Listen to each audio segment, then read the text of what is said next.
ay rated SPG. Striktong patnubay at gabay ng magulang ang kailangan. Maaaring may masiselang tema, lengguwahe, karahasan, sexual, horror o droga na hindi angkop sa mga bata. Ito ang istorya serye at ito ang mga kaganapang nangyayari sa nag-iisang teleserye ng bayan, ang APG's Parang Quiapo. Matapos ang mahabang panahon na pagkakakulong ni Bubbles sa kulungan ay hindi na nga nito inaasahan pa ng dalaga na makalaya pa ito sa loob ng silda kasama ang kanyang lolo na namumuhay na sa kulungan ng matagal. Kaya naman laki ang tuwa ni Bubbles nang malaman ito na magkakaroon siya ng pagkakataong mamuhay sa labas ng silda at harapin ang tunay na mundo ng mga tao sa labas ng silda.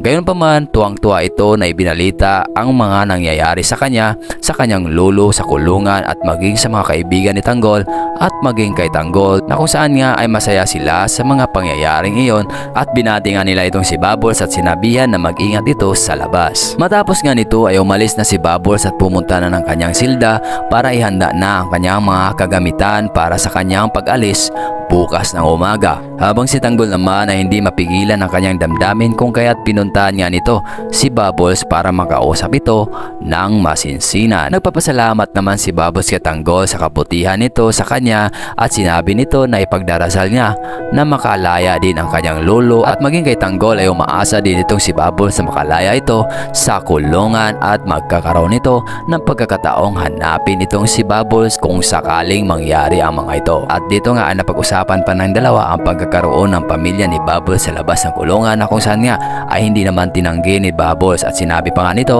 na gusto niya magkaroon din ng maraming anak. Gayon pa man umaasa din itong si Bubbles na makalaya din itong si Tanggol sa kulungan at kung mangyari man ang mga ito ay nais ng dalaga na hanapin ni Tanggol itong si Bubbles at kung sakaling magkakaroon man ng pagkakataon na makalaya ito. Lumipas na nga ang gabi na hindi pa rin makatulog itong si Bubbles sa kakaisip sa kanyang paglaya kinabukasan. Inaalala ng dalaga ang buhay nila ni Tanggol sa kulungan na kung saan nga ay masaya ito na nakilala niya si Tanggol sa kulungan. At sa paglaya ni Bubbles sa kulungan ay nakahanda na rin si Olga para maipakilala ang kanyang sarili sa kanyang anak na si Bubbles. Mga kaistorya serye, abangan na lang natin ang mga susunod na plano ni Olga matapos na makalaya na itong si Bubbles na kanyang anak.